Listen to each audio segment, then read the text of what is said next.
আমরা সবাই ছোটবেলা থেকে একটি গল্প শুনে বড় হয়েছি। মহর্ষি বাল্মীকি তপবনে ঋষি হওয়ার আগে ছিলেন দস্যু রত্নাকর। কিন্তু আপনি কি জানেন, স্বয়ং বাল্মীকি রামায়ণে এই দস্যু জীবনের কোনো উল্লেখই নেই?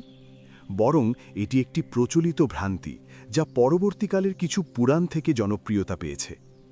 প্রকৃত সত্য জানতে হলে আমাদের দেখতে হবে রামায়ণের বালকাণ্ড।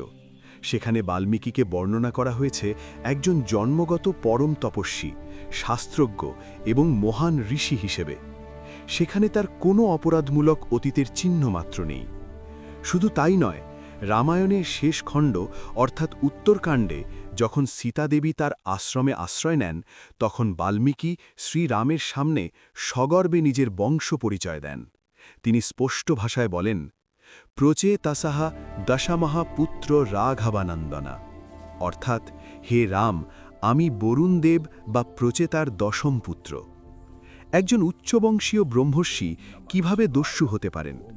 তাই ইতিহাসের পাতায় প্রচলিত গল্পের চেয়ে মূল গ্রন্থের সত্যকে জানা বেশি জরুরি। বাল্মীকি দস্যু নন, তিনি জন্ম থেকেই ছিলেন সত্যের সাধক এবং আদি কবি।